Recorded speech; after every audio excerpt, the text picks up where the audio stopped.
Mediasi terakhir terkait sengketa tanah antara penggugat Iketut Gede Dharma Putra dengan tergugat Dinas Pendidikan Kabupaten Gianyar, Desa Guang dan Desa Adat Guang mengalami deadlock Kamis 9 September.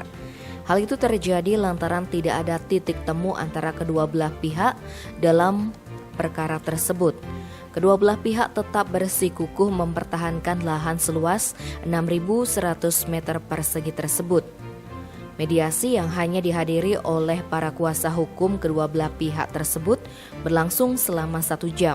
Seperti mediasi pada minggu sebelumnya, ratusan keramu Desa Adat Guang pun turun hadir di Pengadilan Negeri Gianyar untuk memberikan dukungan. Hal itu pun membuat pihak kepolisian melakukan pengamanan ketat, bahkan dilengkapi dengan armada water cannon. Ditemui usai mediasi, kuasa hukum tergugat 2 Desa Guang dan tergugat 3 Desa Adat Guang Imade Adi Seraya menyampaikan mediasi tidak menemukan kesepakatan alias deadlock. Terlebih, pihak desa, Dinas Guang dan Desa Adat Guang telah menggelar paruman yang memutuskan untuk mempertahankan tanah warisan leluhur yang kini sudah berdiri SD Negeri 1, 2, 3 Guang, Kantor Perbekal Desa Guang, LPD Desa Adat Guang, Minimarket Tantan Mart, dan Pasar Desa Adat Guang. Di samping itu, dalam paruman juga disepakati bahwa Desa Adat Guang maupun Desa Dinas Guang tidak akan memberikan kompensasi sepeser pun kepada pihak penggugat.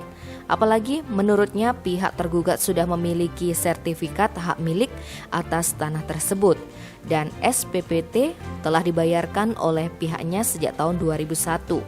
Pihaknya siap mengikuti kelanjutan perkara tersebut dan tinggal menunggu pemanggilan dari Pengadilan Negeri Gianyar untuk sidang lanjutan. Hal serupa disampaikan oleh kuasa hukum penggugat Wayan Suardike.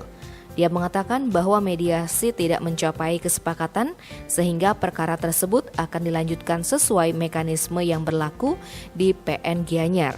Sementara itu, Humas PN Gianyar Ide Bagus Ariswambo menyampaikan meski mediasi belum menemui titik terang, upaya perdamaian tidak hanya berhenti sampai di situ.